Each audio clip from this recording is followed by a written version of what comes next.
Salut Jaco et bienvenue dans cette nouvelle vidéo dédiée à l'apprentissage du surf.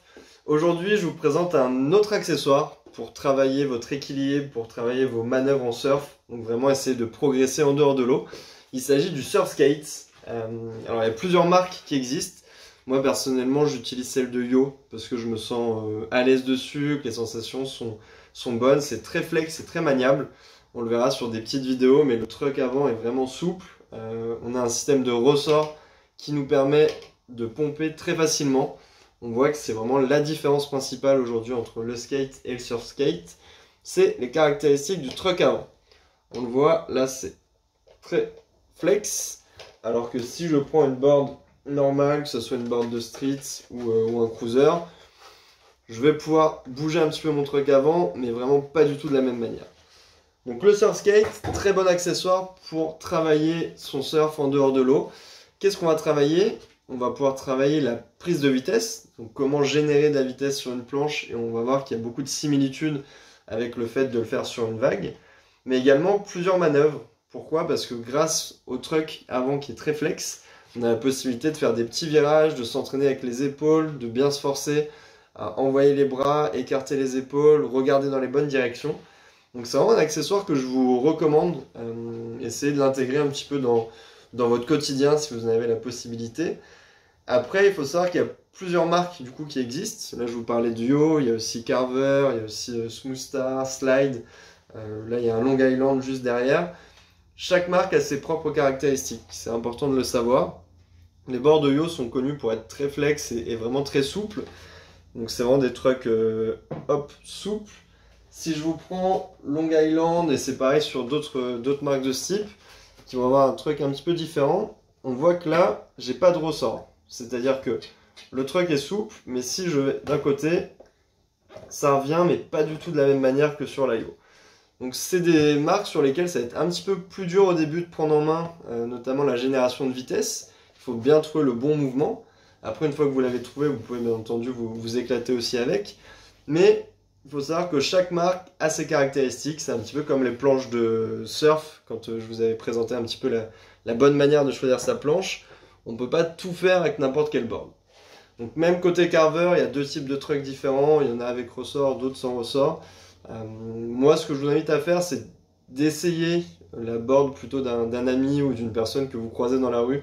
En général, personne ne vous dit non pour essayer si vous êtes juste à côté. Moi, je sais que quand je me balade avec l'Ayo, il y a souvent des personnes qui me demandent mais qu'est-ce que c'est comme board, comment ça marche et est-ce que je peux tester. Donc, faut pas hésiter avant d'investir dedans parce que si on prend les boards comme Yo aujourd'hui, il faut compter à peu près 300 € de budget. Sur d'autres marques type Long Island, Slide, on va tourner aux alentours des 180-200 €. La board aujourd'hui la plus accessible, comme d'habitude, ça se passe côté Decathlon. Donc c'est la board Carve 540. Si vous avez déjà regardé un petit peu les skates chez Decat, c'est un surf skate qui est vraiment très bien pour débuter. C'est un petit peu plus dur de pomper au début parce que, comme un petit peu sur la Long Island, on n'a pas un truck souple comme on peut l'avoir sur l'Ayo ou sur certains modèles de Carver. Mais c'est une première board qui est intéressante si vous voulez avoir un petit peu de stabilité aussi sur la planche. Ça, c'est un vrai sujet aujourd'hui. Si vous voulez monter debout sur une Yo, que vous n'êtes pas vraiment tout droit, vous allez potentiellement tomber. Pourquoi? Parce que ça nécessite d'avoir vraiment un bon équilibre, de mettre son pied avant bien au milieu. Sur les trucks un petit peu plus rigides, on est sur un petit entre-deux, entre du coup un cruiser classique et un surf skate, ce qui peut être pas mal si vous vous déplacez aussi régulièrement. Donc chaque board a son usage, je vous invite à les tester encore une fois si vous en avez l'occasion. En tout cas moi je sais que sur Marseille, on a créé un petit groupe de surf skate où il y a des petits rassemblements de temps en temps et les personnes s'échangent les boards, c'est toujours mieux de tester avant d'acheter. D'ailleurs, si vous êtes dans la région de Marseille ou aux alentours, n'hésitez pas à m'envoyer un petit message, c'est un groupe WhatsApp du coup que vous pouvez rejoindre.